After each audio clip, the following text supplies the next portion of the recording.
مسلح افواج اور پوری قوم کو ایک ساتھ ہو کے اور پارلیمنٹ کو، حکومت کو، تمام سیاسی قوتوں کو دہشت گردی کے خلاف منوان عمل کرنا یہی ضروری ہے۔ وہ عمل کرنے سے ہی حالات بہتر ہوں گے۔ بسم اللہ الرحمن الرحیم۔ میں ہوں طارق سمیر، ڈیلی ممتاز ڈیجیٹل کے ساتھ۔ ناظرین، آج 23 مارچ ہے، یوم پاکستان ہے۔ تمام پاکستانیوں کو میری طرف سے دلی مبارکباد۔ یہ وہ دن ہے جب ہندوستان کے مسلمانوں نے اپنی منزل کا تعین کیا۔ منٹو پارک میں قرارداد لاہور پاس ہوئی، جسے بعد میں قرارداد پاکستان کا نام دے دیا گیا، اور یوں قائد اعظم محمد علی جناح رحمۃ اللہ علیہ کی قیادت میں پاکستان کے قیام کی عملی جدوجہد شروع ہوئی، اور 7 سال کے عرصے میں پاکستان 1947 14 اگست کو وجود میں آیا۔ پاکستان کو شروع میں بہت سے مسائل کا سامنا تھا، بہت سے چیلنجز کا سامنا تھا، خزانہ بھی خالی تھا، مہاجرین آ رہے تھے، لیکن دل بڑے تھے۔ آج وسائل زیادہ ہیں، دل چھوٹے ہیں۔ تو آج اس سلسلے میں پریڈ ہوئی، روایتی پریڈ گراؤنڈ اسلام آباد میں، اور مسلح افواج کے دستوں نے پریڈ میں حصہ لیا،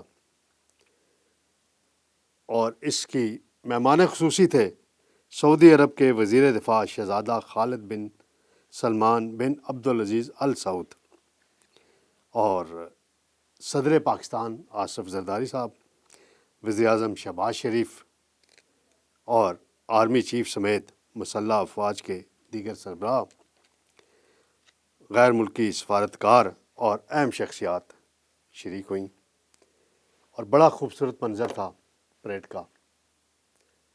JF-17 تھنڈر طیاروں کا جو منظر تھا وہ کیمروں میں دیکھنے والا تھا، یا وہاں منظر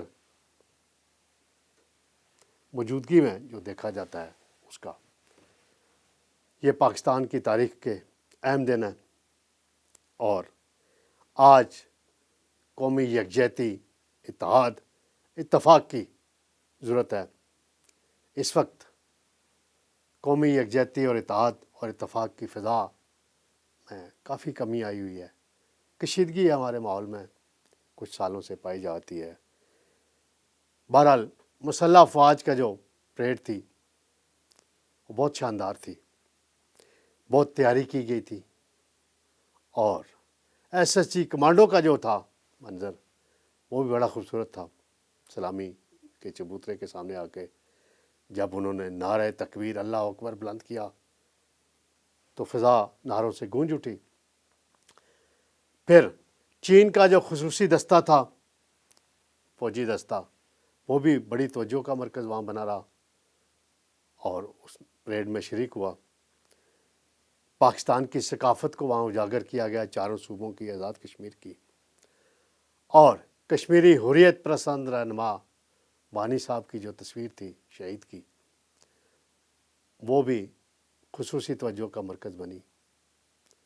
تو یہ اس تقریب کی میں نے کہا مختصر منظرنامہ آپ کو ناظرین کو پیش کروں۔ صدر پاکستان نے وہاں اپنے خطاب میں کچھ اہم باتیں کی ہیں، میں ان کا تھوڑا سا ذکر کرتا چلوں۔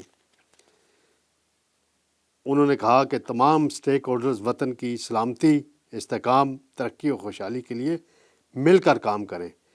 پاکستان کسی بھی جارحیت کا منہ توڑ جواب دینے کی مکمل صلاحیت رکھتا ہے۔ انہوں نے کہا کہ پاکستان دفاعی اعتبار سے ایک مضبوط ملک ہے۔ پاکستان کو مختلف معاشی، سماجی، سیاسی چیلنجز کا سامنا ہے۔ ملک میں بے روزگاری، غربت جیسے بڑے مسائل ہیں۔ انہوں نے کہا کہ قائد اعظم کی دور اندیش قیادت نے اور ان کی جدوجہد سے آزاد ریاست قائم ہوئی۔ آج ہمیں یہ عہد کرنا چاہیے کہ پاکستان کی ترقی، سلامتی جان سے زیادہ عزیز رکھیں گے۔ انہوں نے کہا کہ پاکستان مختلف نشیب و خراج سے پاکستان کی قوم گزری ہے۔